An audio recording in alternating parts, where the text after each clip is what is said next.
သက်ရှိကျမ်းမာစိတ်ချမ်းသာ၍လူရဆန္ဒပြေဝစေကြောင်းကောင်းမှုမင်္ဂလာဖြစ်ပါစေရန်အလိုငှာမြတ်ဆုံးယရဏတရားမြတ်ဆုံးယရဏသံဃာမြတ်ဆုံးယရဏမြတ်သုံးပါးတို့အားယုတိမြတ်တို့လက်ဆုံးမိုး၍ရှိခိုးပူဇော်ဖူးမြို့မှလျောခရောချသောတက္ကိစ္စခရဝပနာမကုသိုလ်စေရနာဖြာဖြာတို့ကြောင့်ယနေ့ခါမှစ၍သက်ရှိခြင်းကျမ်းမာခြင်းခွာအလပြေဝခြင်းဉာဏ်ပညာကြီးခြင်းစရှိသောကောင်းကျိုးချမ်းသာမင်္ဂလာပေါင်းတို့နှင့်ပြည့်စုံကြပြည့်လင်နိဗ္ဗာန်ရောက်ကြောင်းသူတော်ကောင်းတို့၏ကျင့်တရားကိုကျင့်ကြံကြိုးကိုအားထုတ်နိုင်ကြကုန်သည်ဖြစ်၍ဒုက္ခခတ်သိမ်းချုပ်ငြိမ်းရမှမြတ်နိဗ္ဗာန်သို့လင်းမြန်ဆောစွာကိုယ်စီကိုယ်ငါမျက်မှောက်ပြုလွယ်နိုင်ကြပါစေ။ပြီးတဲ့ဆုနဲ့ပြည့်ရပါလို့ရှင်ဗျာ။အဟံဗန္တိတိတရေနာသာအထေငါသမနာကတံဥပောတထသီလံဓမ္မံယာစာမိအနုဂဟံကတဝါသီလံဒေတာအမေဗန္တိဒုတိယပိအဟံဗန္တိတိတရေနာသာအထေငါသမနာကတံဥပောတထသီလံဓမ္မံယာစာမိအနုဂဟံကတဝါသီလံဒေတာမေဗန္တိတာတိယပိအဟံဗန္တိတိတရေနာသာအထေငါသမနာကတံဥပောတထသီလံဓမ္မံယာစာမိအနုဂဟံကတဝါသီလံဒေထမေဗန္တိယမံဝဒ္ဓမိတံဝတိထအာမဘာနေပါရှင်ဖေယနမောတတဗုဒ္ဓဝတ္တောအရဟတောသမ္မာသမ္ဗုဒ္ဓတ္တနမောတတဗုဒ္ဓဝတ္တောအရဟတောသမ္မာသမ္ဗုဒ္ဓတ္တနမောတတဗုဒ္ဓဝတ္တောအရဟတောသမ္မာသမ္ဗုဒ္ဓတ္တနမောတတဘဂဝတောအရဟတောသမ္မာသမ္ဗုဒ္ဓတ္တဗုဒ္ဓံတရဏံဂိသာမိဓမ္မံတရဏံဂိသာမိသံဃံတရဏံဂိသာမိ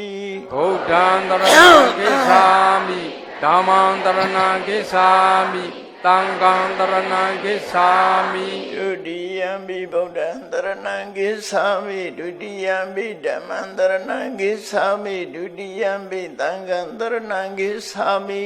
ဒုတိယပိဗုဒ္ဓံတရဏံဂိသာမိဒုတိယပိဓမ္မံတရဏံဂိသာမိဒုတိယပိသံဃံတရဏံဂိသာမိတတိယံပိဗုဒ္ဓံတရဏံဂိသာမိတတိယံပိဓမ္မံတရဏံဂိသာမိတတိယံပိသံဃံတရဏံဂိသာမိတတိယပိဗုဒ္ဓံတရဏံဂိသာမိတတိယပိဓမ္မံတရဏံဂိသာမိတတိယပိသံဃံတရဏံဂိသာမိတရဏဂမနံပရိပုံဏံအာမဘာနေပါရှင်ဖေယဘာနာတိပါဒာဝေရမဏိသိက္ခာပရံသမာတိယာမိအာဒိဏဒါနာဝေရမဏိသိက္ခာပရံသမာတိယာမိအာဗြဟ္မစရိယာဝေရမဏိသိက္ခာပရံသမာတိယာမိမုသာဝါရာဝေရမဏိသိက္ခာပရံသမာတိယာမိသူရာမေရယမစ္စဗမာရဌာနာဝေရမဏိသိက္ခာပရံသမာတိယာမိဝိကာလဘောဇနာဝေရမဏိသိက္ခာပရံသမာတိယာမိနေသဂိတဝါရိတဝိတုကဒသနာမလာကနာဝိလေပနာဒါရဏမန္တနာဝိဘူဒနာဌာနာဝေရမဏိသိက္ခာပရံသမာတိယာမိဥဇ္ဇာတယနာမဟာတယနာဝေရမဏိသိက္ခာပရံသမာတိယာမိတိတရဏိနသဟအထေင္ကမနာကတံဥပောတထသီလံဓမ္မံတာရကံကတဝါအပမဒိနသံပါတိထာအာမဘာနေပါရှင်ဗျာ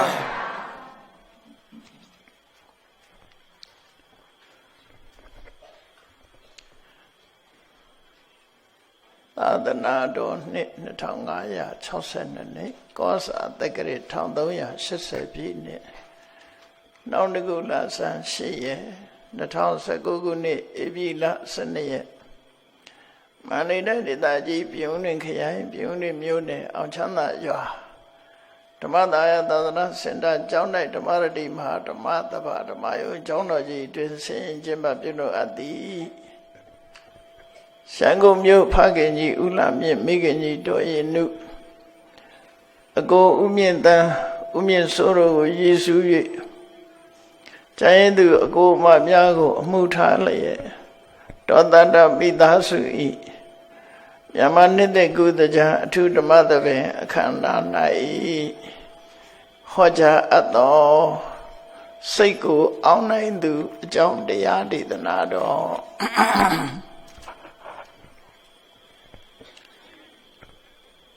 စိတ်ကိုအောင်းနိုင်သူလို့ပြောဆိုရမယ့်ပုဂ္ဂိုလ်ဟာမြတ်စွာဘုရားပဲဖြစ်တယ်ပေါ့ဘဂဝါဆိုတဲ့ခုံတော်ထဲမှာဣတရိယဆိုတဲ့ခုနတော့ကမန္တကကြီးရွတ်တဲ့ထဲမှာကြားလိုက်မယ်အဲ့ဒီမှာဣတရိယဘုံတော်ဆိုတာ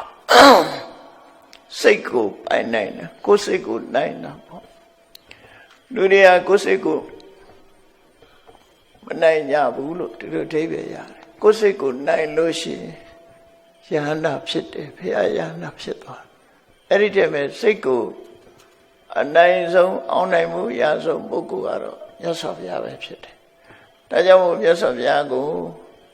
ဘဂဝါဘုန်းတော်6ပါးလို့ဣတရိယဓမ္မယတသေရိကမပယတ္တလို့ဆိုတဲ့ဘုန်း6ပါးထဲမှာအစိုးရတယ်ဆိုတာဘာကိုအစိုးရတာတုံးဆိုကိုယ်စိတ်ကိုအစိုးရတယ်လောကလူတွေကသူများကိုအုပ်ချုပ်ဖို့သူများကိုအစိုးရဖို့ဆိုတာတွေကတော့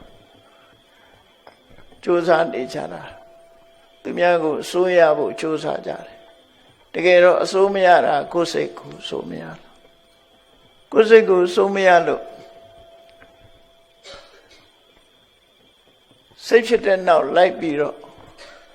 ပြောဆိုမှုတွေပြုလုပ်မှုတွေလုပ်တဲ့အခါမှာထိုပြောဆိုမှုပြုလုပ်မှုကမမှန်ကန်တဲ့စိတ်ရဲ့ဥဆောင်မှုနောက်ဖြစ်ပေါ်သွားပြီဆိုရင်ဆိုးကျိုးတွေကိုရရှိခံစားကြရတာဖြစ်တယ်ပေါ့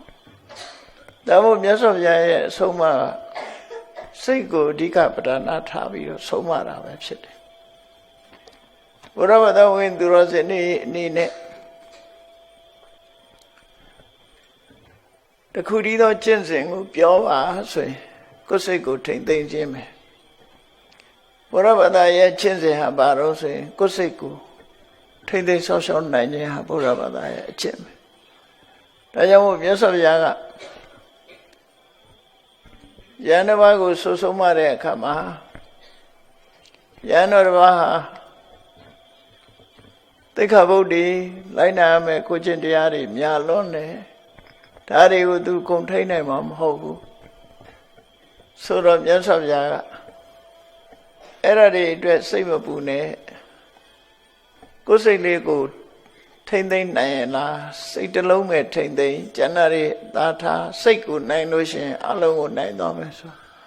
စိတ်ကိုထိမ့်လိုက်တာနဲ့ကျန်တဲ့ဟာတွေကအကုန်လုံးထိမ့်သိမ့်ပြီးသားဖြစ်သွားတယ်အဲ့တော့စိတ်ကိုမထိမ့်နိုင်ဘူးဆိုလို့ရှိရင်တော့ကျန်တာတွေလည်းမထိမ့်ဘူးပဲဖြစ်သွားတယ်နော်စိတ်ဆိုတာကမိမိတဏ္ဍာမှာဖြစ်တာမိမိကိုယ်တိုင်သာလင်သိတယ်ကျန်တဲ့ပုဂ္ဂိုလ်တွေသိနိုင်စွမ်းမရှိသေးဘူးထို့သောထိုစိတ်ကြောင့်ဖြစ်ပေါ်လာတဲ့ပြောဆိုလိုက်တဲ့စကားသံအမှုအရာပြုလုပ်လိုက်တဲ့အလုပ်ကိုချိပြီးတော့မှသူ့ရဲ့စိတ်ကိုခံမှန်းပြီးတော့ပြောဆိုကြတာဖြစ်တယ်ရှင်ကျေးတဲ့စိတ်ကထွက်ပေါ်လာတဲ့အပြောဆိုဟာယဉ်ကျေးတဲ့စကားတွေဖြစ်တယ်ရိုင်းဆိုင်တဲ့စိတ်ကဖြစ်ပေါ်လာတဲ့စကားလုံးတွေဟာရိုင်းဆိုင်တယ်ရှင်ကျေးတဲ့စိတ်နဲ့ပြုလုပ်တဲ့အလုပ်တွေဟာရှင်ကျေးတဲ့ပြုလုပ်မှုတွေလုပ်တာဖြစ်တယ်ရိုင်းဆိုင်တဲ့စိတ်နဲ့ပြုလုပ်လို့ရှိရင်လည်းပဲ ကျန်တဲ့ရဲ့ဆက်တဲ့လုံမျိုးတွေကိုလှုပ်ချတာပဲဖြစ်တယ်အဲ့တော့လောကမှာလူယဉ်ကျေးမှုလို့ပြောတဲ့အရာတွေဟာစိတ်ကဥဆောင်နေတယ်လို့ပြောရမှာဖြစ်တယ်သို့တော့စိတ်မှာလည်းပဲဒီရိုးဖြောင်းတဲ့စိတ်လားဟန်ဆောင်တဲ့စိတ်လားလို့ဒီခါထပ်ခွဲမယ်ဆိုလို့ရှိရင်ယဉ်ကျေးတဲ့အသင်္တရံရှိတော့လဲရိုးဖြောင်းတဲ့စိတ်နဲ့ယဉ်ကျေးတာလားသို့မဟုတ်ကောက်ကျစ်တဲ့စိတ်နဲ့ရှိုးဝဲတဲ့စိတ်နဲ့ယဉ်ကျေးတာလားဆိုတာဒါလည်းခွဲခြားသိကြမှာဖြစ်တယ်ပေါ့အချို့ပုဂ္ဂိုလ်များကြတော့စိတ်ဓာတ်ကရိုင်းဆိုင်နေတော့လည်းပဲပြောဆို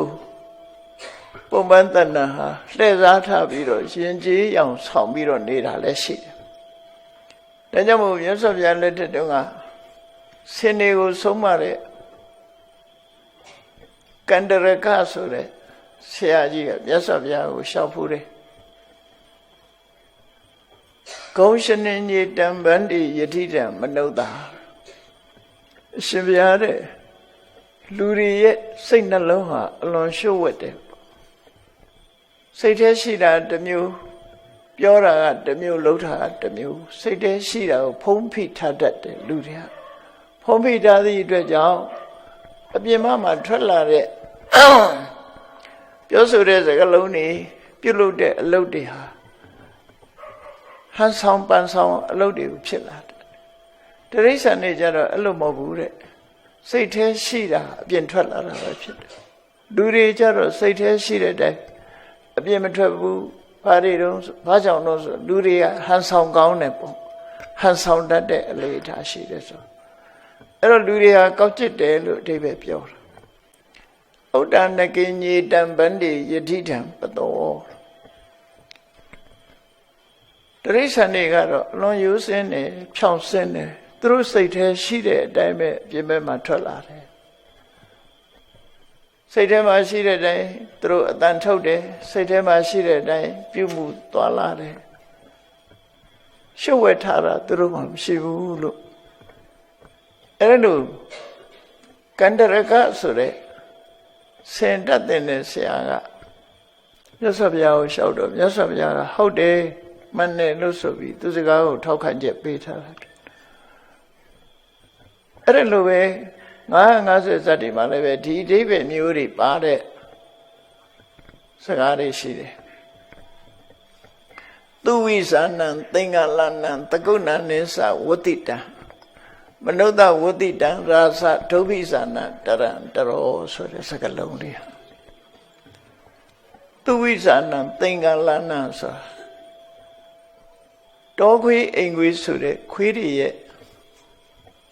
အတန်ဟာသူတို့စိတ်ရင်းအတိုင်းထွက်တာဖြစ်တယ်သိတာတယ်သူတို့ကိုအကဲခတ်လို့လွယ်တယ်ပေါ့တကုဏနိသဝတိတံငှက်တန်တွေကလည်းပဲယူဖြောင်းတယ်သူတို့ရင်ထဲမှာရှိတဲ့အပြင်မှာအတန်ထွက်လာတာဖြစ်တယ်မနုဿဝတိတံလူတွေရဲ့အတန်တွေကြတော့တဲ့ဒုဗ္ဗိဇာနတရံခွေးတန်ငှက်တန်တွေနဲ့မတူဘူးတဲ့လူတွေကရင်ထဲမှာရှိတဲ့တစ်မျိုးပြမဲထွက်လာတာတစ်မျိုးလို့သူဆိုတဲ့ပုစာအဲ့တော့လူသားတော်ဝါတွေဟာပို့ပြီးတော့ကောက်ကျစ်စင်လဲတယ်ဆိုတဲ့အဓိပ္ပာယ်မျိုးကိုလည်းပဲဖော်ဆောင်ထားတာရှိတော့ဒါတတိထားစရာအချက်ပေါ့နော်အဲ့ဒါစိတ်ဓာတ်နဲ့ပတ်သက်တာတွေပေါ့အကုန်လုံးစိတ်နဲ့ပတ်သက်တာမြတ်စွာဘုရားကစိတ်ကိုအဓိကထားပြီးတော့ယဟန်နေတပိတာဝကတွေကိုဆွဆုံးမတာဖြစ်တယ်အဲ့ဒီမှာစိတ်တေတံကိလေထေဒုက္ကတိပฏิကင်္ခာလူရဲ့စိတ်ထဲမှာတဲ့မကောင်းတဲ့စိတ်နေသဘောထားတွေလွှမ်းမိုးနေပြီဆိုလို့ရှိရင်အဲ့ဒီပုဂ္ဂိုလ်ရဲ့ပြုလုပ်မှုအခြေအနေရရှိလာမဲ့အကျိုးဆက်အခြေအနေဟာအကောင်းကိုမျှော်လင့်လို့မရဘူးအဆိုးကိုပဲမျှော်လင့်လို့ရမယ်ဆိုလိုတာကစိတ်ညစ်နွမ်းနေပြီဆိုလို့ရှိရင်ကောင်းကျိုးချမ်းသာရဖို့မျှော်လင့်စရာမရှိဘူးစိတ်ညစ်နွမ်းနေပြီဆိုရင်အဆိုးကိုပဲမျှော်လင့်ရမှာဖြစ်တယ်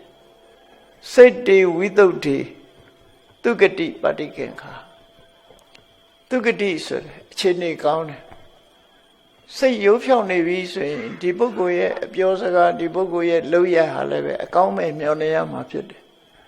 ကောင်းတဲ့လုပ်သည့်အတွက်ကြောင့်သူ့ရဲ့ဘဝနောင်ရေးဟာလည်းပဲအကောင်းကိုပဲမျှော်လင့်လို့ရမယ်တို့ဝဋ္ထသုတ်တံမှာမြတ်စွာဘုရားဒီလိုဆုံးမဟောကြားထားတာရှိတယ်အဲ့တော့ဘုရားဘာသာဝင်သူတော်စင်တွေအနေနဲ့အကောင်းဆုံးဖြစ်အောင်ကျင့်ကြံကြိုးကိုအထောက်ဖို့ရတော့ကိုယ်စိတ်လေးကိုအကောင်းဆုံးဖြစ်အောင်ပြုလုပ်ခြင်းပဲဖြစ်တယ်အဲ့ဒါဟာအဓိကဆုံးမဒါမို့စိတ်တလုံးနိုင်ရင်ကိလေသာအကုန်နိုင်တယ်လို့ရှေ့ကသူတော်စင်ကြီးတွေပြောခဲ့တဲ့စကားထဲမှာရှိတယ်ပေါ့စိတ်ကိုအောင်နိုင်အောင်ယူအောင်နိုင်အောင်ကြိုးစားကြရမှာဖြစ်တယ်စိတ်ကိုအောင်နိုင်သွားတဲ့ပုဂ္ဂိုလ်တွေဟာယန္တာပုဂ္ဂိုလ်ပဲဖြစ်တယ်စိတ်ကိုမနိုင်သေးတဲ့ပုဂ္ဂိုလ်တွေကပုထုဇဉ်ပုဂ္ဂိုလ်တွေဖြစ်တယ်အထူးသဖြင့်ဘုရားဘာသာဝင်သူတော်စင်များအနေနဲ့ကိုယ်စိတ်ကိုတတ်နိုင်သမျှရှင်ကျေးအောင်လိမ္မာအောင်ဖြူစင်အောင်ကြိုးစားအထောက်ကြရမှာဖြစ်တယ်။ဘာကြောင့်လဲဆိုရင်မြတ်စွာဘုရားကစိတ်ကိုအဓိကထားပြီးဟောတာသာဖြစ်တယ်။ဒီနေရာမှာဒေသနာတော်နှစ်ပုဒ်ဆုံးမသွန်သင်ချက်နှစ်ရပ်ကိုတတိထားပြီးတော့မှတ်သားဖို့လိုအပ်တယ်။မြတ်စွာဘုရားကဓမ္မပဒမှာမနောပုပ္ပင်္ဂမဓမ္မမနောတိဋ္ဌမနောမယတဘာဝတရားတွေတဘာဝတရားဆိုတာဖြစ်ပေါ်လာမဲ့အရာတွေကိုဆိုလို့တယ်ပြောဆိုမဲ့စကားပြုလုပ်မဲ့အလုပ်အဲ့ဒီတဘာဝတရားတွေကိုစိတ်ကဥဆောင်နေတယ်ရာစိတ်ကဥဆောင်နေတာကိုပြောတဲ့စကားလုံးကိုလည်းစိတ်ကဥဆောင်နေတာပဲဖြစ်တယ်လုံးမဲ့အလုပ်ကိုလည်းစိတ်ကဥဆောင်နေတာဖြစ်တယ်ဥဆောင်ရုံတက်လာလို့ဆိုမဟုတ်ဘူးမနောတိဋ္ဌာစိတ်ကကိုကြီးမှုထားတယ်စိတ်ကလွှမ်းမိုးချုပ်ကင်ထားတယ်ဆိုတဲ့အဓိပ္ပာယ်ရတယ်မနောမယပြောလိုက်တဲ့စကားပြုလုပ်လိုက်တဲ့အလုပ်တွေကိုစိတ်ကဖန်တီးတာဖြစ်တယ်ဒါကြောင့်စိတ်ဟာအမှန်တမ်းအရေးကြီးတယ်လို့ဆိုလိုတဲ့အဓိပ္ပာယ်ပဲအဲ့ဒါလို့အရေးကြီးတဲ့စိတ်ဟာအခြေအနေတစ်ခုအရပျက်စီးသွားပြီဆိုပါစို့လောဘနဲ့တွဲလိုက်လို့စိတ်ဟာညှဉ်းနှွမ်းသွားတယ်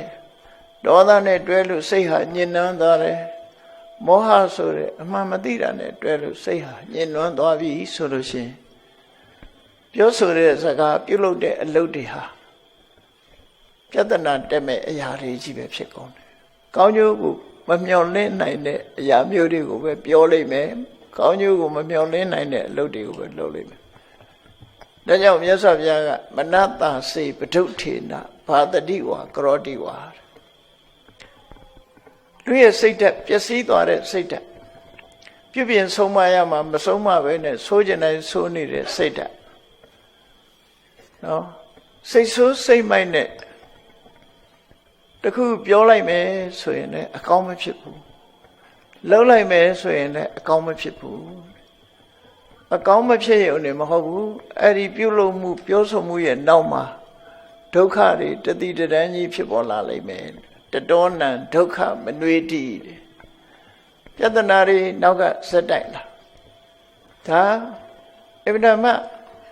နေ့စဉ်ဘဝမှာတတိထားရမယ့်အချက်ပေါ့နော်တတိထားရမယ့်အချက်အပြောဆိုမတတ်လို့ပြဿနာတက်တာတွေလှုပ်ထားကြိုင်တာမဟုတ်လို့ပြဿနာတက်တာတွေလူလောကမှာနေ့စဉ်နဲ့အမျှမကြားခြင်းဆုံးရှိနေတယ်ပေါ့အဲ့ဒါပါတော့ဆိုရင်စိတ်ကိုခြေခံလာတဲ့ဟာတွေပဲဖြစ်တယ်ပေါ့ကိုယ်စိတ်ရဲ့အနေအထားတစ်ခုကိုစဉ်းကျင်သုံးသပ်မှုကင်းနေပြီဆိုလို့ရှိရင်ကိုယ်စိတ်ရဲ့သဘာဝကိုထင်ထင်ရှားရှားသိနိုင်စွာရှိမှာမဟုတ်မမှန်ကန်တဲ့စိတ်နဲ့ပြောဆိုလိုက်တဲ့စကားတစ်ဖက်သားကိုထိခိုက်နစ်နာသွားစေတယ်ကိုယ်ကိုလည်းထိခိုက်နစ်နာသွားစေမမှန်မကန်တဲ့စိတ်ဓာတ်နဲ့တစ်စုံတစ်ခုလုံးလိုက်ရင်တစ်ဖက်သားကိုထိခိုက်သွားစေတယ်ကိုယ်ကိုလည်းထိခိုက်သွားအကျိုးမဲ့ဆွေးယုံမှုတွေဖြစ်ပေါ်စေပြီပြဿနာတွေနောက်ကတတိကြီးပါလာတတ်တယ်ဆင်ငယ်ဒါဟာစိတ်ကိုမထိန်လို့ဖြစ်တာလို့မြတ်စွာဘုရားဒီလိုဟောတာစက္ကံဝဝဟတောပဒံလှဲမှာကတ်ထားတဲ့နွားကြီးသွားသမျှနောက်ကလှဲပင်းကြီးကလိမ့်လိုက်နေသလိုပဲ အဲ့ဒီစိတ်ကိုမထိန်နိုင်တဲ့ပုဂ္ဂိုလ်စိတ်ဆိုးစိတ်မိုက်နဲ့ပြောလိုက်တဲ့စကားပြောလိုက်တဲ့ပုဂ္ဂိုလ်စိတ်ဆိုးစိတ်မိုက်နဲ့အလုပ်တစ်ခုလုပ်လိုက်တဲ့ပုဂ္ဂိုလ်ရဲ့နောက်မှာပြဿနာတွေဟာတတိကြီးပါလာလိမ့်မယ်လို့သူတို့ဆိုတယ်ပေါ့နော်။ပြဿနာဆိုတာဖြေရှင်းရမယ့်အချက်တွေဖြေရှင်းရရုံကဒုက္ခတွေဒီတတိကြီးလိုက်ပါလေဒီဘဝရင်ဒုက္ခမဟုတ်ဘူးနောက်ဘဝထီအောင်ဒုက္ခတွေဟာအကျိုးပေးပြီးတော့လိုက်နေမှာဖြစ်တယ်။ဒါကြောင့်မြတ်စွာဘုရားရဲ့အဆုံးအမစိတ်ကိုအဓိကထားတယ်။ဒါအပြင်ကောင်းတဲ့ဘက်ကိုရောကြည့်လိုက်ရင်လည်းပဲစိတ်ကဥဆောင်တာ။နောက်ဒီတနာတော်ကြလို့ဟောတော်ဆိုမနတ္တာစေပနံပတန်နေနတခါတည်းလူရဲ့စိတ်ဟာစိတ်ကောင်းနှလုံးကောင်းဆိုတာဖြစ်လာတယ်တွေ့သားပေါ်မှာငဲ့ကြတဲ့စိတ်မေတ္တာထားတဲ့စိတ်အကျိုးစီးပွားကိုလိုလားတဲ့စိတ်ဆိုတဲ့ဖြူစင်တဲ့စိတ်ဓာတ်လေးတွေတခါတည်းတစ်ဖက်သားကိုကူညီခြင်းတဲ့စိတ်တွေအဲ့ဒီလိုစိတ်ကောင်းနှလုံးကောင်းလေးတွေဝင်လာပြီဆိုလို့ရှိရင်အဲ့ဒီစိတ်ကောင်းနှလုံးကောင်းနဲ့ပြောလိုက်တဲ့စကားလှုပ်လိုက်တဲ့အလုပ်ကြတော့ထို့သောပြုလုပ်မှုကြောင့်ပြောဆိုမှုကြောင့်နောက်ကတတိကြီးစိတ်ချမ်းမြေ့ွယ်ရာတွေပဲဖြစ်ပေါ်လာတယ်ကိုလှုပ်လိုက်တဲ့အလုပ်လေးတစ်ခုကြောင့်စိတ်ချမ်းမြေ့ွယ်ရာဖြစ်လာဥပမာတစ်ခုပဲစိတ်ကောင်းနှလုံးကောင်းလေးရှိလို့ကုသိုလ်ကောင်းမှုလေးလှုပ်လိုက်တယ်လူတစ်ယောက်ကိုကူညီလိုက်တယ်ကူညီလိုက်လို့ဟိုတစ်ဖက်သားကကျေးဇူးတွေတင်ပြီး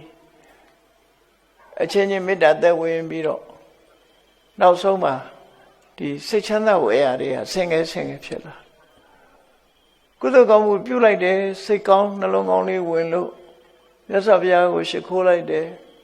ပန်းရည်ချမ်းစီပြီးပန်းတို့ဖြင့်ပူဇော်လိုက်တယ်ဆိုတဲ့အခါမှာဒီကုသိုလ်ရဲ့စွမ်းနဲ့တန်တရားထဲမှာကောင်းတဲ့ဂတိဘုံတွေရောက်သွားကြတယ်ဆိုတာလည်းရှိတယ်အဲ့တော့စိတ်ကောင်းနေတဲ့အချိန်လေးမှာပြောလိုက်တာပဲဖြစ်ဖြစ်လှုပ်လိုက်တာပဲဖြစ်ဖြစ်သူ့ရဲ့အကျိုးဆက်ဟာစိတ်ချမ်းမြေ့ဖွယ်ရာပျော်ရွှင်ချမ်းမြေ့ဖွယ်ရာဘဝတစ်ခုရရှိစေနိုင်တာဖြစ်လို့သာယာဝအနုပါယိနိ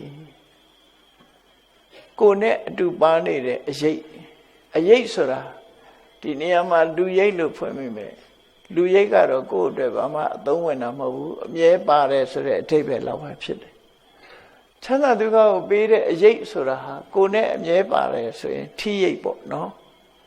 ထီးဆောင်သွားမယ်ဆိုလို့ရှိရင်နေပူရင်လည်းဖွင့်ဆောင်လိုက်တော့ဟောအရေးလေးနဲ့မိုးရရင်လည်းထီးလေးဖွင့်ပြီးတော့ကာကွယ်လို့ရတယ်အစစရရ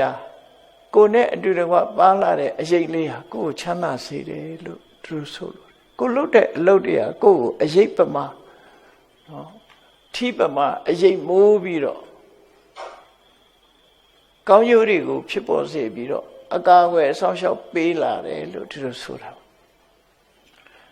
ဘုန်းကြီးတို့တွေယခုဘဝလူလာဖြစ်တယ်ဆိုတာတစ်ချိန်တုန်းကစိတ်ကောင်းနှလုံးကောင်းနဲ့ပြောဆိုခဲ့တယ်ပြုလုပ်ခဲ့တယ်ဒါကိုကုသိုလ်လို့ခေါ်တာပဲစိတ်ကောင်းနှလုံးကောင်းကိုအခြေခံပြီးတော့ပြောဆိုခဲ့လို့ပြုလုပ်ခဲ့တဲ့ကုသိုလ်ကောင်းမှုရဲ့အရှိန်နဲ့ဒီဘဝမှာလူချမ်းသာဆိုတာခံစားနေကြတတ်တာလည်းအများကြီးတရိစ္ဆာန်နေနဲ့နှိုင်းစားကြည့်လိုက်မယ်ဆိုရင်လူချမ်းသာဟာချမ်းသာနေတာအဲ့လိုချမ်းသာဒုက္ခရပြီးတော့အစင်တပြေကိုလိုချင်တာလုပ်လို့ရတယ်ကိုစားချင်တာစားလို့ရတယ်ကိုသွားချင်တာသွားလို့ရတရိစ္ဆာန်နေကြတော့အဲ့ဒီအခွင့်အရေးတွေလည်းအကုန်ဆုံးချမ်းသာဆိုတာအမှန်တမ်းနေပါတယ်ကိုပြည့်ပြည့်အောင်မှရှိတဲ့တရိစ္ဆာန်လေးတွေမကြည့်နဲ့တော်ရိုင်းတရိစ္ဆာန်ရဲ့ဘဝကိုကြည့်လိုက်မယ်ဆိုရင်အမြဲတမ်း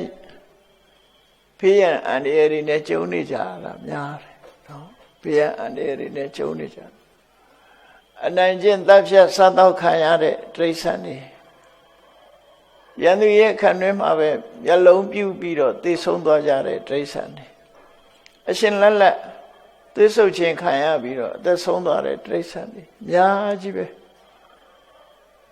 ငါလည်းငါမို့နော်ငါချင်းစားဖာချင်းစားမွေချင်းမျိုးဆိုလို့တိရစ္ဆာန်တွေဟာအညမညာခါတိကာ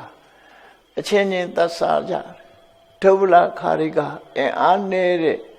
တိရစ္ဆာန်ကိုအင်အားကြီးတဲ့တိရစ္ဆာန်ကတတ်ဖြတ်စားတော့တယ်ဟောအဲ့ဒီအခြေအနေမျိုးတွေကလူတွေမှာလွတ်နေတယ်ပေါ့နော်ညာအဖြစ်လူတွေမှာအကာအကွယ်ဆောင်းရှောက်တွေရှိသေးတယ်သူတို့မှာတော့ကာကွယ်ဆောင်းရှောက်တဲ့မရှိဘူးဒါကကိုမြင်ရတဲ့တိရစ္ဆာန်ဘဝတွေရှိဒီတဲ့ဆိုးတာကိုကြည့်လိုက်မယ်ဆိုရင်ငရဲပဲငရဲကြည့်လိုက်မယ်ဆိုလို့ရှိရင်တော့အကာအကွယ်လုံးဝကင်းမဲ့ဆင်းရဲဒုက္ခတွေဒလဇတ်ခံနေရလို့တတ်တာတဲ့ချမ်းသာဒုက္ခဆိုတာတစ်စက်မှမရှိလို့နိရယနိဆိုတာမရှိဘူးအယဆိုတာချမ်းသာဒုက္ခချမ်းသာဒုက္ခလုံးဝကင်းစင်တဲ့ဘုံဌာနမျိုးကိုငရဲလို့ခေါ်တာပဲအဲ့ဒီငရဲမှာဆိုရင်တော့ဒီပြမပြောနဲ့တခါတရံသွားကြိုက်တယ်ဆိုလို့ရှိရင်ဒလဇတ်ကြိုက်တာခံနေရတာနော်ဘလောက်ဆင်းရဲတော့သွားကြိုက်တာလေးတို့နားကြိုက်တာတို့ပဲဘလောက်ဆင်းငရဲကြတော့ဒီတဲ့ပူပြင်းထန်နော်ဒလဇတ်ဆင်းရဲဒုက္ခတွေနဲ့ကြုံတွေ့နေရတာဖြစ်တယ်အဲ့ဒီဒုက္ခတွေသက်သာတဲ့လူဘုံလူဘဝရောက်ခဲ့တယ်ဆိုတာစိတ်ကောင်းနှလုံးကောင်းလေးရှိတဲ့အချိန်မှာကုသိုလ်ကောင်းမှုလုပ်ခဲ့လို့အဲ့ဒီကုသိုလ်ကောင်းမှုရဲ့အကျိုးဆက်ကိုရရှိတာလို့အဲ့တော့ငရဲဘုံရောက်သွားတဲ့ပုဂ္ဂိုလ်တွေကလည်းပဲစိတ်ကဥဆောင်တာပဲလူဘုံလူဘဝရောက်လာတဲ့ပုဂ္ဂိုလ်တွေကိုလည်းစိတ်ကဥဆောင်တာအဲ့တော့ကိုယ့်ရင်ထဲမှာဖြစ်တဲ့စိတ်ကိုနိုင်အောင်မထိန်းနိုင်ဘူးလှပအောင်မပြုပြင်နိုင်ဘူးယဉ်ကျေးအောင်မဆုံးမနိုင်ဘူးဆိုရင်ကိုယ့်ဘဝအနေထားဘယ်လိုရှိမလဲလောကလူတွေဟာတစ်ဖက်သားကိုဆုံးမဖို့လွယ်သလောက်ကိုယ်စိတ်ကိုဆုံးမဖို့ကြတော့ခက်တယ်အဲ့ဒါကိုစကားတစ်လုံးနဲ့ပြောတဲ့အခါအတ္တဟိခိရတုတ္တမောကိုယ့်ကိုဆိုတာဆုံးမခဲ့ရကိုယ့်ကိုဆုံးမတယ်ဆိုတော့ဘယ်သူဆုံးမတာကိုယ်စိတ်ကိုပြောတာကိုယ်စိတ်ကိုဆုံးမဖို့အလုံးကိုခဲနေလို့သူပြောတယ်သူများကိုဆုံးမတာလွယ်တယ်ကိုယ်စိတ်ကိုဆုံးမဖို့အမှန်တမ်းခက်တယ်ဒါကြောင့်စိတ်ကိုအောင်နိုင်သူဖြစ်ဖို့ရအတွက်ဘုရားဝတ္တသူတော်စင်တို့ရဲ့ကျင့်စဉ်ဟာစိတ်ကိုဗဟိုပြုပြီးတော့စိတ်ယဉ်ကျေးအောင်ပြုလုပ်ခြင်းပဲဖြစ်တယ်အဲ့တော့ကမ္မထာထုတ်တယ်ဆိုတဲ့အနှစ်သာရကိုကြည့်မယ်ဆိုရင်မြတ်စွာဘုရားဟောထားတဲ့တည်းမှာသာဂရိယနုယောဂတဲ့တကယ်ကမ္မထာထုတ်တယ်ဆိုတာဘာလဲတတိနဲ့ပညာနဲ့ကိုယ်စိတ်ထဲမှာမကြာခဏဖြစ်ပေါ်လို့ရှိနေတဲ့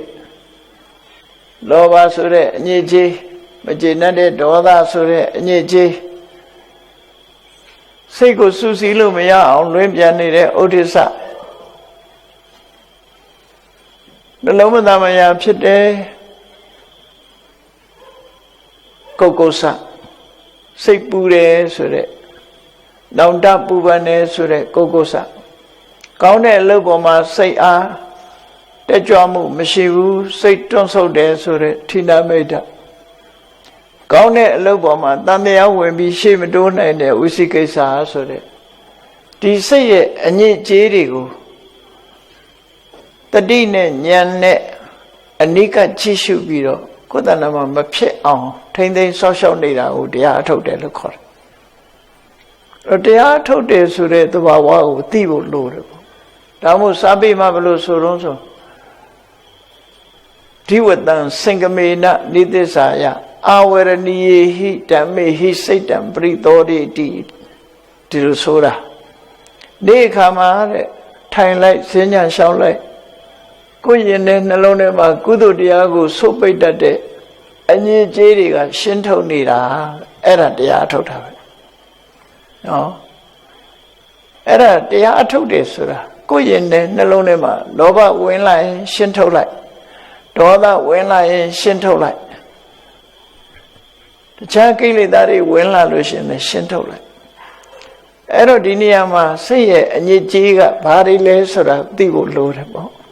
တရားထုတ်ပြီးဆိုရင်စိတ်ရဲ့အညစ်အကြေးတွေကိုဘာရှင်းရမလဲအဝတ်အစားတန်ရှင်းမှုရအတွက်ကြတော့လူတွေကကိုယ်အဝတ်မှာဘာတွေပေးနေတယ်ဆိုတာသိချတာအဲ့ဒါလို့သိတယ်လို့ကိုယ်စိတ်မှာဘာတွေပေးနေတယ်ဘာတွေကညင်နှွမ်းနေတယ်ဆိုတာသိဖို့စိတ်တနုပဒနာcontemplations of consciousness ကိုယ်စိတ်လေးကိုcontemplate လုပ်ရမယ်လို့ဆိုလို့ contemplate လုပ်တယ်ဆိုတာစိတ်ကိုအနိကစောင့်ကြည့်ကြည့်တာကိုယ်စိတ်ထဲမှာဘာတွေအဖြစ်များလဲဖြစ်နေတဲ့စိတ်ဟာလောဘကဥဆောင်ပြီးဖြစ်နေတာလားဒေါသတွေဥဆောင်ပြီးတော့ဖြစ်နေတာလားမောဟတွေနဲ့ဥဆောင်ပြီးတော့ဖြစ်နေတာလားမာနတွေကဥဆောင်နေတာလားမနာလိုစိတ်တွေဝင်နေတာလားဝန်တိုစိတ်တွေဝင်နေတာလားဆိုတဲ့ကိုယ်စိတ်ရဲ့အခြေအနေကိုစဉ်ဆက်မပြတ်ဆင်ញင်သုံးသပ်ရမှာဖြစ်တယ်အဲ့ဒါကိုစိတ်တ ानु ပဒနာလို့ခေါ်တယ်စိတ်တ ानु ပဒနာဆိုတာကိုယ်စိတ်ကိုစောင့်ကြည့်ခြင်းပဲဖြစ်တယ်စောင့်ကြည့်ရင်ဖြစ်လာတဲ့အနေအထားတွေကိုမဖြစ်မကောင်းတဲ့အညစ်အကြေးဆိုရင်ထိမ့်သိမ်းဆောက်ရှောက်ကောင်းတာဆိုလို့ရှိရင်တော့တိုးပွားအောင်ကြိုးစားအထောက်ဆိုပါစို့နှစ်သက်စရာအာယုန်နဲ့တွေ့လို့လူချင်းစိတ်တွေလောဘတွေလွှမ်းမိုးလာတယ်ဆိုရင်ဒါလောဘဟာစိတ်ရဲ့အညစ်အကြေးပဲအဲ့ဒီလောဘကိုဘာနဲ့ဖယ်ရှားရမလဲလို့ဆိုအလောဘလို့ခေါ်တဲ့စွန့်လွတ်နိုင်တာနဲ့ဖယ်ရှားပြရမယ်သူအလောဘဖြစ်လိုက်လို့ရှိရင်ရာယူသိမ့်ပိုက်ခြင်းနဲ့စိတ်ဟာပျောက်သွားပြီးတော့စွန့်လွတ်နိုင်တဲ့သဘောတရားတွေပေါ်လာတာအလောဘအဲ့ဒီအလောဘနဲ့လောဘကိုရှင်းထုတ်ရနောက်တစ်ခါကိုယ်စိတ်ဟာမကြည့်မနှက်ဖြစ်နေတဲ့ဒေါသ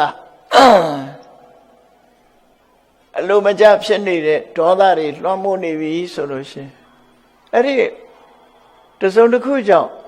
အလိုမကျဖြစ်နေတာဥမာမဲတစ်ဖက်သားကိုကြည့်ပြီးတော့အလိုမကျဖြစ်တာလားအာယုန်နဲ့ပတ်သက်ပြီးအလိုမကျဖြစ်တာလားအာယုန်နဲ့ပတ်သက်လာပြီးအလိုမကျဖြစ်ပြီးပုဂ္ဂိုလ်မဟုတ်ဘူးဆိုလို့ရှိရင်တော့လေဆင်ញင်တုံတရားနဲ့ရှင်းထုတ်ပြရပုဂ္ဂိုလ်နဲ့ပတ်သက်လာပြီးအလိုမကျဖြစ်လာပြီးဆိုလို့ရှိရင်ကတော့အဲ့ဒီပုဂ္ဂိုလ်ရဲ့အဲ့ဒီပုဂ္ဂိုလ်ပေါ်မှာမေတ္တာပွားနိုင်အောင်ကြိုးစားမှာဖြစ်တယ်လူတွေဟာတယောက်တည်းနေကြတာမဟုတ်တော့အာယုန်နဲ့လည်းပေါင်းစပ်မိတယ်လူတွေနဲ့လည်းပေါင်းစပ်မိတယ်သက်ရှိသတ္တဝါတွေနဲ့လည်းပေါင်းစပ်မိတယ်သင်္ခါရတွေနဲ့လည်းပေါင်းစပ်မိတယ်ဆိုပါတော့ဖြစ်ပေါ်လာတဲ့အာယုန်တွေဟာကိုကြိုက်ချင်မှကြိုက်တယ်စဉ်းစားကြည့်လေနေပူရင်နေကိုလည်းဒေါသဖြစ်တယ်လေတိုက်ရင်လည်းလေကိုလည်းဒေါသဖြစ်တယ်လူကိုယ်တင်ဒေါသဖြစ်တာမဟုတ်ကိုမကြိုက်တဲ့စကားပြောတဲ့လူကိုမကြိုက်တဲ့အလုပ်ကိုလုပ်တဲ့လူကိုနဲ့မတည့်တဲ့လူပြောဆိုဆင်မပြေတဲ့ပုံကိုယ်တွေတွေ့ရင်ဒေါသဖြစ်တယ်အဲ့ဒါလို့ဖြစ်လာလို့ရှိရင်ကိုယ်တဏ္ဍမှာဒေါသဖြစ်နေပြီဆိုတာကိုသိလာလို့ရှိရင်လူပုဂ္ဂိုလ်ဖြစ်လို့ရှိရင်မေတ္တာပွားနိုင်အောင်ကြိုးစားပြီးတော့ရင်ထဲကဒေါသကိုဖယ်ရှားမှာဖြစ်တယ်အဲ့တော့မေတ္တာပွားတယ်ဆိုတာကိုယ့်ရင်ထဲကဒေါသကိုဖယ်ရှားဖို့ကြိုးစားခြင်းပဲဖြစ်တယ်မေတ္တာဘာဝိတ္တဘာဒေါသတဘာဟာနာယရှင်ထဲကအမုန်းစိတ်ကိုပျောက်ဖို့အတွက်မေတ္တာကိုတည်ဆောက်ပါမေတ္တာကိုတိုးပွားအောင်လုပ်ပါလို့သူတို့ဆိုတယ်သို့တော့ခဏခေတ်မှာမေတ္တာပွားဖို့ဆိုတာသူကချမ်းသာခြင်းနဲ့လောဘနဲ့တွဲပြီးတော့ချမ်းသာခြင်းနဲ့အဆင်ပြေခြင်းနဲ့ဒါကြောင့်မို့လို့ကိုယ်ကိုယ်တိုင်မေတ္တာမပွားဘဲနဲ့မေတ္တာပို့ပေးပါဆိုတာကိုပြောလို့ရှိကြတယ်လူတိုင်းလူနော်တကယ်မေတ္တာဆိုတာကိုယ့်ရင်ထဲမှာဖြစ်အောင်လုပ်ရမယ့်အရာဖြစ်တယ်သူတစ်ပါးကကိုယ့်ကိုမေတ္တာထားဖို့ဆိုတာမျိုးဟာမျှော်လင့်ရမယ့်ကိစ္စမှမဟုတ်တာဒါသူ့အလုပ်ပဲကိုယ့်အလုပ်အဲ့တော့ကိုယ့်အလုပ်ကိုမလုပ်ဖဲနဲ့သူများရဲ့စီကမေတ္တာတောင်းတနေတယ်ဆိုတာဒါတော့မဟုတ်သေးဘူးလို့ပြောမြတ်စွာဘုရားရဲ့အဆုံးအမတရားတော်နဲ့လွဲနေတယ်မြတ်စွာဘုရားရဲ့အဆုံးအမကကိုယ့်ရဲ့ပတ်ဝန်းကျင်မှာရှိတဲ့သက်ရှိသတ္တဝါတွေပေါ်မှာဘယ်သတ္တဝါဘယ်ပုဂ္ဂိုလ်ပေါ်မှာမုန်းတိစိတ်မဖြစ်ရအောင်မေတ္တာတရားကိုတည်ဆောက်ဖို့ဟောတာသာဖြစ်တယ်မေတ္တာတရားကိုတည်ဆောက်အောင်မယ်လို့ဟောတာအဲ့ဒါကိုမေတ္တာပွားရမယ်နော်ကိုကပွားခံနေတာမဟုတ်ဘူးကိုရင်ထဲကအမုန်းတရားပြောက်အောင်ကျန်တဲ့ပုဂ္ဂိုလ်တွေပေါ်မှာမုန်းတဲ့ပုဂ္ဂိုလ်မရှိအောင်ရင်ထဲမှာမုန်းစိတ်ကုန်အောင်မေတ္တာပွားရမယ်လို့ဆိုအဲ့ဒါလို့အဒေါသဆိုတဲ့မေတ္တာတရားပွားလိုက်ပြီဆိုရင်ကိုရင်ထဲကဒေါသကလည်းစင်ကြယ်သွားတာပဲတန်ရှင်းသွားတာပဲအဲ့ဒါလို့တန်ရှင်းအောင်လုပ်ရမယ်လို့ဆိုလိုတယ်ပေါ့နော် နောက်တစ်ခုကကိုယ့်ရင်နဲ့နှလုံးထဲမှာအမှန်မသိလို့တွေးဝေးနေတာမျိုးတွေဖြစ်တတ်တယ်မောဟဆိုတာသိမသိတာမသိတာဘူးဆိုတွေးဝေးတယ်ဆိုတာဘာကိုပြောတာတော့ဆိုဆုံးဖြတ်ချက်မချနိုင်ဘူးအလုပ်တစ်ခုလုပ်တင်သလားမလုပ်တင်ဘူးလားမဆုံးဖြတ်နိုင်ဘူးပြောတင်သလားမပြောတင်ဘူးလားစဉ်းစားခေါင်းကုတ်ချင်တိုင်းကုတ်အဖြေမထွက်ဘူးအဲ့ဒါကိုတွေးဝေးနေတယ်လို့ခေါ်တယ်တွေးဝေတဲ့နေရာမှာပဲရပ်နေသလားလို့ဆိုမဟုတ်ဘူးလုံးတင်တာနဲ့မလုံးတင်တာမသိဘူးမသိတဲ့အခါကျတော့မှားယွင်းတဲ့ဆုံးဖြတ်ချက်တစ်ခုအဝင်လာတယ်မလုံးတင်တာကိုလုံးတင်တယ်လို့ထင်လာတယ်လုံးတင်တာကျတော့မလုံးတင်ဘူးထင်တယ်အဲ့ဒါမောဟရဲ့တတ္တိပဲအလွဲမှားတွေကိုလုံးလိုက်တယ်လုံးလိုက်သည့်အတွက်ကြောင့်လုံးလိုက်တဲ့အချိန်တုန်းကမသိဘူးအကျိုးပေါ်ထွက်လာတော့ပြဿနာတက်လာပြီဆိုတော့မှအဲ့ဒါမောဟသမားဟာဘယ်အရာပဲဖြစ်ဖြစ်ပြောလိုက်တဲ့စကားလည်းပဲကိုယ်ယုတ်ကာယဖြစ်တယ်စကားတစ်ခွန်းပြောရင်ပြဿနာတက်လာပြီနော်ဒီကနေ့ခေတ်မှာဆိုပိုသိကြရမှာပေါ့နော်ပြောလိုက်တဲ့စကားနောက်မှာပြဿနာတွေကလိုက်တာလှုပ်လိုက်တဲ့အလုပ်တစ်ခုပေါ်မှာလည်းအမှားအယွင်းနေနဲ့ဖြစ်လာပြီအဲ့ဒါမောဟကြီးနေတာလို့ခေါ်တယ်နော်မောဟတွေလွှမ်းမိုးနေလို့ဒီလိုဖြစ်တာအဲ့ဒီလွှမ်းမိုးနေတဲ့မောဟတွေကို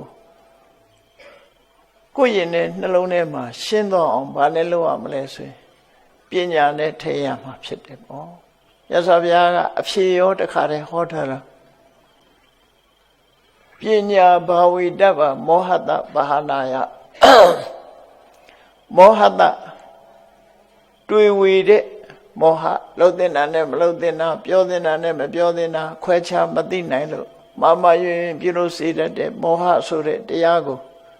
ပါဟနာယယင်တဲ့နှလုံးထဲကဖယ်ရှားပြစ်ဖို့ရာအတွက်ပညာခွဲခွဲပြားပြားသိတတ်တဲ့အသိပညာကိုဘာဝိတ္တဗဖြစ်စီတိုးပွားအောင်လုပ်ရမည်ဖြစ်စေရမယ်တိုးပွားစေရမယ်လို့သူတို့ဟောတာအဲ့တော့မောဟကိုဖယ်ရှားဖို့ကြတော့လေ့လာရမယ်လိုက်စားရမယ်ပညာကိုဆင်ញင်ရမယ်သုံးသပ်ရမယ်မောဟဟာနဲနိုင်တဲ့ပြနဲလာတယ်အဲ့ကြောင့်ဒါလှုပ်တဲ့နဲ့ဒါမလှုပ်တဲ့ဘူးဒါပြောတဲ့နဲ့ဒါမပြောတဲ့ဘူးဆိုတာကိုယ်နဲ့ကိုယ်ပတ်ဝန်းကျင်ကိုမျက်ခြေမပြတ်လေးလာသုံးသပ်ဆင်ခြင်ပြီးတော့အသိဉာဏ်နဲ့ရလာပြီဆိုရင်မောဟတဖြည်းဖြည်းရောပါလာတရားဓမ္မနဲ့ပတ်သက်လာလို့ရှိရင်အမှန်တရားကုသိုလ်နဲ့အကုသိုလ်ခွဲခြားသိလာတယ်သိလိုက်ရင်ကုသိုလ်ကကောင်းကျိုးချမ်းသာကိုပေးတယ်အကုသိုလ်ကမကောင်းကျိုးဆင်းရဲဒုက္ခကိုပေးတယ်ဆိုတာကွဲကွဲပြားပြားသိလာတယ်ပညာဖြစ်လာလို့ရှိရင်ဘာလို့ရမှာလဲဘာမလို့ရဘူးလဲဆိုတာရှင်းရှင်းကြီးသိသွားတယ်နော်ကိုယ့်ဘဝမှာဒီသူများပြောလို့ယုံရတာမဟုတ်ဘူးသူများပြောလို့ယုံရတာမဟုတ်ပဲねကိုယ့်ဘဝကိုယ့်ဘက်ကိုသိရှိအောင်ကြိုးစားအထောက်ကြရတာအဲ့ဒါလိုကြိုးစားအထောက်တဲ့ပညာကိုကိုယ်တဏ္ဍမှာရှင်းချက်လာအောင်လုပ်အောင်အဲ့ဒါလိုမဟုတ်ဘူးဆိုရင်သူများပြောတာကိုလိုက်လုပ်နေမယ်သူများပြောတာကိုပဲယုံနေဆိုတာဒါပညာမဟုတ်တော့ဘူးပညာမဟုတ်ရင်မောဟကပို့ပြီးတော့တိုးတက်လာမှာပို့ပြီးတော့လွှမ်းမိုးလာမှာဖြစ်တယ်အဲ့ဒါကြောင့်မို့မောဟပျောက်ဖို့ရတဲ့တရားနာရတယ်စာပေတွေဖတ်ရှုရတယ်သင်ရတယ်ကြားရတယ်ကြိုးကြောင်းဆင်ခြင်ရတယ် reason ပေါ့ဘယ်ကိစ္စပဲဖြစ်ဖြစ်အကြောင်းနဲ့အကျိုးကိုဆင်ခြင်တတ်ရအဲ့ဒါပညာဖြစ်ခြင်းရဲ့အကြောင်းပဲကြောင်းကျိုးဆင်ခြင်တတ်အောင်လည်းပဲသင်ကြားမှုတွေနဲ့သွားရတယ်အဲ့ဒါလို့သွားရင်တဖြည်းဖြည်းမောဟဆိုတာယောပါတော့မှာပဲဖြစ်တယ်ပေါ့တရားနှလုံးသွင်းတယ်ဒီစိတ်တည်ငြိမ်အောင်တတိတွေတိုးပွားလာအောင်ကြိုးစားတယ်တတိကောင်းလာအောင်ကြိုးစားတယ်တတိကောင်းလာအောင်ကြိုးစားတယ်ဆိုခဏခေတ်မှာဆိုရင် mindfulness ဆိုပြီးတော့နိုင်ငံသားတွေမှာတောင်းပါပဲဒီလေ့ကျင့်ခန်းကိုမသိမနေရမလုံးမနေရဆိုပြီးလေ့ကျင့်နေကြတာအဲ့ဒါကောင်းကျိုးချမ်းသာကိုရတယ်ဆိုတာကိုလက်တွေ့အားဖြင့်သိရှိလာကြလို့လုပ်ကြတာဖြစ်တယ်။ဘာကြောင့်အဲ့လိုလုပ်တာတော့ဆိုတာ mindfulness ဆိုတဲ့ဟာတတိကိုပြောတာ။အဲ့ဒီတတိမရှိရင်ပညာဆိုတာမဖြစ်ဘူးတဲ့တတိရှိမှပညာဖြစ်တယ်။စာပေကျမ်းကမှာဘယ်လိုဆိုတော့ဆိုရင်နာဟိတတိဝိရိဒပညာနာမအဋ္ဌိတဲ့လောကမှာတဲ့တတိကင်းတဲ့ပညာဆိုတာမရှိဘူးတဲ့ တတိရှိမှပညာဆိုတာဖြစ်တယ်ဒါမို့ကိုအမြဲတမ်းတတိထားနေခြင်းဟာအသိပညာတိုးတက်ခြင်းအကြောင်းတရားထုတ်တယ်ဆိုတာလေကိုတတိထားနေခြင်းသာဖြစ်တယ်ခုနကကိုယ်စိတ်ထဲမှာစိတ်တ ानु ပဒနာလို့ဆိုတဲ့ထဲမှာနော်ငါစိတ်ဟာလောဘတွေနဲ့အဖြစ်များသလားဒေါသတွေနဲ့အတွေ့များနေသလားမောဟတွေနဲ့အတွေ့များသလားအဲ့တော့လောဘဒေါသဆိုတာကိုယ်ရင်ထဲမှာအမြဲဖြစ်နေတာမဟုတ်တော့မကြလာတွဲတာဆိုတာထင်ရှားတယ်ပေါ့ကိုယ်အဝတ်မှာဖြူစင်အောင်ဖွတ်ထားတဲ့အဝတ်ကလေးဟာအမြဲတမ်းနွမ်းနေတာမဟုတ်ဘူးနွမ်းနေတဲ့အညစ်အကြေးဟာပြင်ဘက်ကလာတာဖြစ်တယ်ပေါ့ထို့တူပဲစိတ်ထဲဟာလည်းပဲလောဘအမြဲဖြစ်နေတာမဟုတ်သည့်အတွက်ကြောင့်လောဘဟာအကြောင်းတိုက်ဆိုင်မှာပေါ်လာတာဖြစ်လို့ဒါအညစ်အကြေးတစ်ခုလို့မှတ်ရမှာဖြစ်တယ်ဒေါသဆိုတာလည်းအာယုန်တစ်ခုနဲ့ပတ်သက်လာပြီးတော့အသင့်တင်နှလုံးမသွင်းတတ်လို့ဒေါသဖြစ်เสียအာယုန်နဲ့တွေးတဲ့အခါမှာဒေါသဖြစ်လာတယ်ဒါလည်းစိတ်ရဲ့အညစ်အကြေးလို့ခေါ်တာမောဟဆိုတာဆင်ញင်သုံးသပ်ရမယ့်အချိန်မှာဆင်ញင်သုံးသပ်နိုင်စွာမရှိဘူးဆုံးဖြတ်နိုင်စွာမရှိဘူးဆိုတဲ့အခါမှာမောဟဆိုတာဝင်လာတာဖြစ်တယ်အဲ့တော့မောဟဆိုတာလေအပြင်ကလာတဲ့ရောက်လာတဲ့အရာသားလည်းဖြစ်တယ်လူရဲ့ခန္ဓာကိုယ်မှာရောက်လာတဲ့အညစ်အကြေးတွေဟာပြင်ပကနေပြီးကိုယ်ကိုရောက်လာတာဒါဖြစ်တယ်ထို့တူပဲစိတ်ရဲ့အညစ်အကြေးတွေဟာလည်းပဲယမယံခပေါ်လာတာတွေဖြစ်လို့အဲ့ဒါတွေကိုရှင်းပြတာကမ္မထာတရားအထုတ်ခြင်းပဲလို့ဒီလိုဆိုတာပေါ့နော်အဲ့တော့ကမ္မထာအထုတ်ခြင်းရဲ့အဓိပ္ပာယ်ကအဲ့ဒါမရှင်းမဲနဲ့ဒါတွေကိုပြန်ပြီးတော့လက်ရခေါ်နေတဲ့အကျင့်မျိုးတွေကလည်းရှိသေးတယ်လက်ရခေါ်ပြီးတော့ငါဘယ်နှစ်နာရီထိုင်နိုင်တယ်ငါလူရှိသေးလားဆိုတာအဲ့ဒါမကောင်းတဲ့စိတ်တွေကိုပြန်ပြီးတော့ခေါ်သွင်းနေတာနဲ့တူတူပဲအဲ့ဒါကိုယ့်ရဲ့နှလုံးထဲမှာအဲ့တော့ကိုမမနာတွေဖြစ်တယ်အဲ့ဒါလို့ဖြစ်လာလို့ရှိရင်ဒါတရားမဟုတ်တော့တရားရဲ့ဆန့်ကျင်မဲ့အတ္တမတွေဝင်နေတာပဲဒီလိုပဲဖြစ်မှာအဲ့ဒါကြောင့်မို့တကယ်သူတော်စင်သူတော်မြတ်မှာစိတ်ရဲ့အညစ်အကြေးတွေဆိုတာကိုရှုစွာသိရအခုပြောခဲ့တဲ့လောဘဆိုတာစိတ်ရဲ့အညစ်အကြေးဒေါသဆိုတာစိတ်ရဲ့အညစ်အကြေးမောဟဆိုတာစိတ်ရဲ့အညစ်အကြေးအဲ့ဒီရဲ့စိတ်ရဲ့အညစ်အကြေးတွေကိုဖယ်ရှားနိုင်အောင်ကြိုးစားအထောက်အောင်အဲ့ဒီလိုစိတ်ရဲ့အညစ်အကြေးတွေကိုလုံးဝဖယ်ရှားလိုက်နိုင်ပြီဆိုလို့ရှိရင်ကိုယ်စိတ်လေးဟာဖြူစင်တန်ရှင်းနေတဲ့စိတ်ကလေးဖြစ်သွားတယ်အညစ်အကြေးဆိုတာအမြဲတမ်းစွဲမှာမဟုတ်ဘူးအမြဲတမ်းစွဲနေတာမဟုတ်ဘူးသို့တော့အချိန်များစွာပုထုဇဉ်နေမှာတော့အညစ်အကြေးကစွဲမြတ်တာစွဲတာပို့ပြီးတော့များလာတော့အလေးအကျင့်ကြီးလို့ဖြစ်လာအဲ့တော့မြတ်စွာဘုရားရဲ့အဆုံးအမကိုရတဲ့အခါမှာကိုယ်ရင်နဲ့နှလုံးထဲမှာစွဲနေတဲ့လောဘအညစ်အကြေးကိုအလောဘနဲ့ဖယ်ရှားရမယ်စွဲနေတဲ့ဒေါသအညစ်အကြေးကိုမေတ္တာဆိုတဲ့အရောဓနဲ့ဖယ်ရှားရမယ်စွဲနေတဲ့မောဟဆိုတဲ့အညစ်အကြေးကိုအမောဟဆိုတာနဲ့ဖယ်ရှားတာအဲ့ဒါကိုဇာဂရိယနုယောဂနိုးကြာကြိုးစားခြင်းဆိုတဲ့အဓိပ္ပာယ်ရတယ်ပေါ့အဲ့ဒါကိုပဲကမ္မထာအထုတ်ခြင်းလို့သူတို့ပြောတာအဲ့တော့ကမ္မထာအထုတ်တာရဲ့အနှစ်သာရကကိုယ်စိတ်လေးကိုဒီတိုင်းပြစ်မထားပဲနဲ့တတိနဲ့ပညာနဲ့ထိန်းချုပ်ပြီးစိတ်ထဲမှာဆွဲကပ်နေတဲ့အညစ်အကြေးတွေကိုဆေးကြောတန့်စင်မှုပြုလုပ်ခြင်းပဲဖြစ်တယ်နော်ဆေးကြောတန့်စင်တာဆေးကြောတန့်စင်တဲ့အလုပ်ကိုလုပ်တာပဲဖြစ်တယ်အဲ့လိုဆေးကြောတန့်စင်တဲ့အလုပ်ကိုလုပ်လိုက်လို့စိတ်လေးကလုံးဝဖြူစင်သွားပြီအညစ်အကြေးတွေဟာထပ်ပြီးတော့မကတ်တော့ဘူးဆိုရင်ဒါစိတ်ကိုအောင်နိုင်သူဖြစ်သွားပြီအဲ့ဒီကြရင်စိတ်ဟာကိုယ့်ရဲ့ဆန္ဒအတိုင်းကိုထားတဲ့နေရာနေတယ်ဥပမာမဲ့လူတွေရဲ့မျက်မျက်နှိုးနှိုးရှာဖွေစုဆောင်းနေကြတဲ့ရွှေဆိုတဲ့တတ္တုတစ်ခုအကြည့်အဲ့ဒီရွှေဆိုတဲ့တတ္တုမှာမလိုလားတဲ့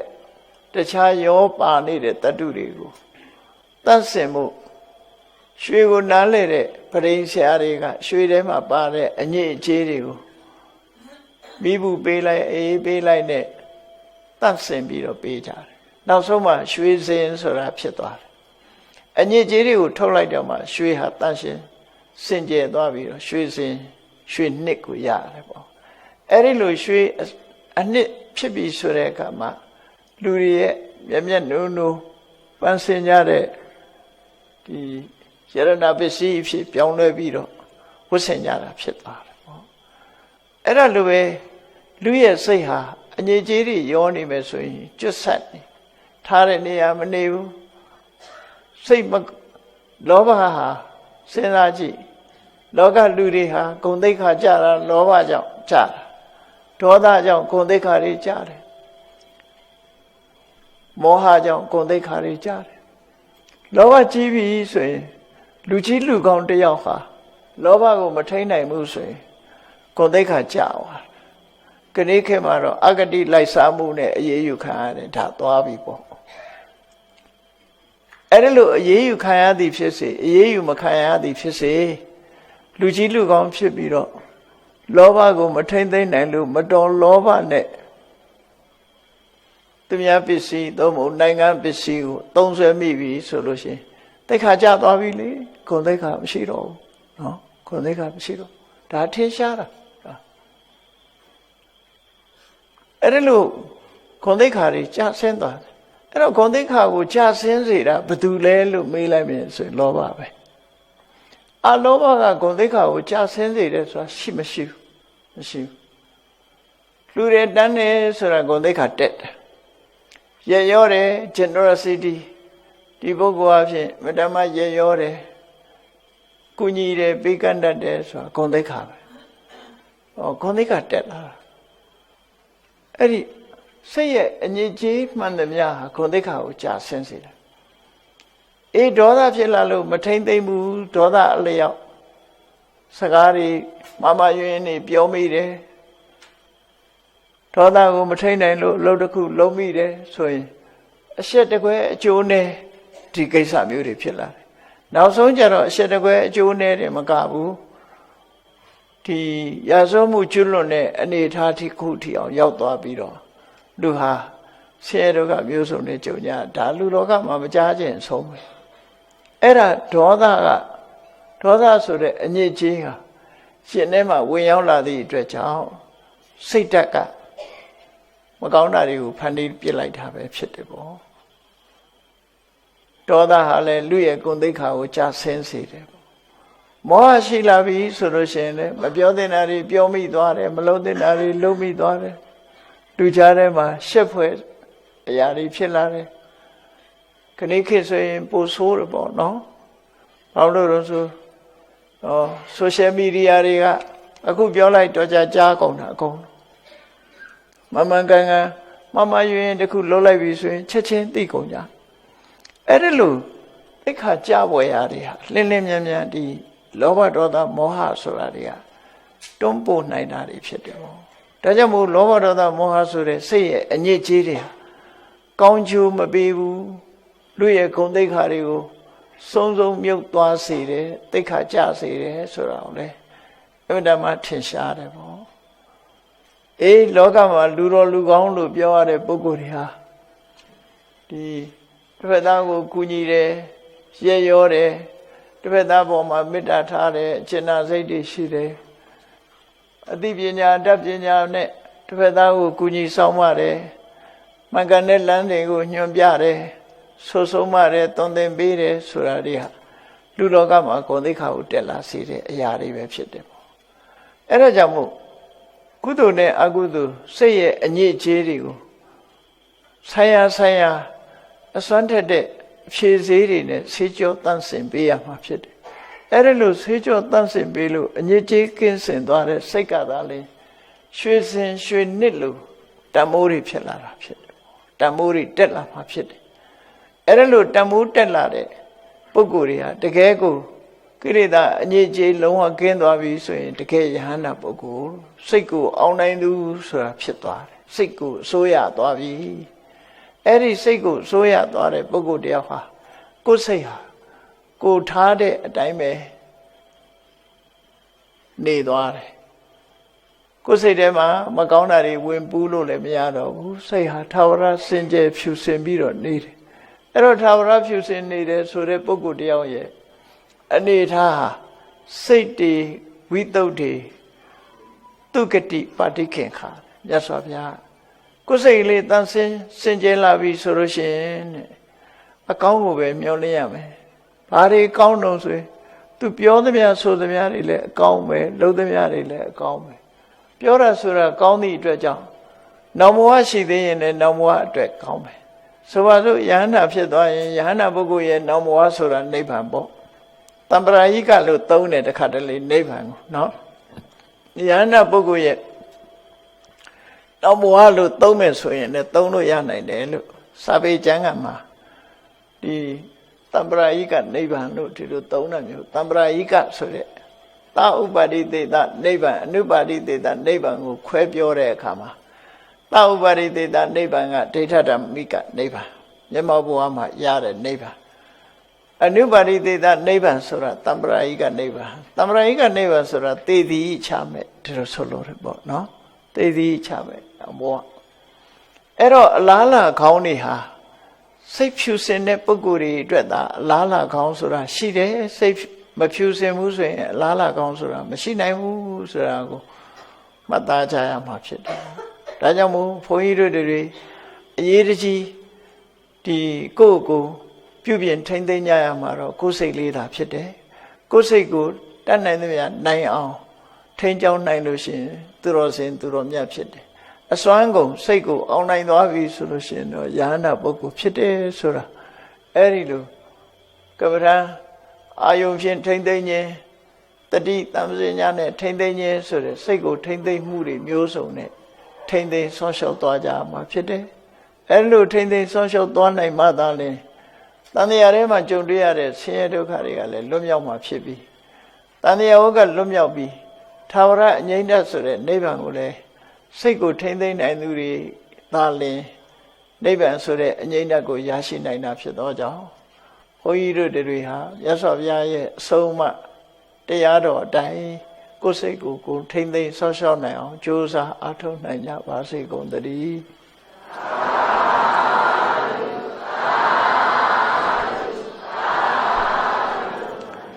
မေတ္တာပို့ရအောင်တတ္တဝါများစွာဘေးရန်กว่า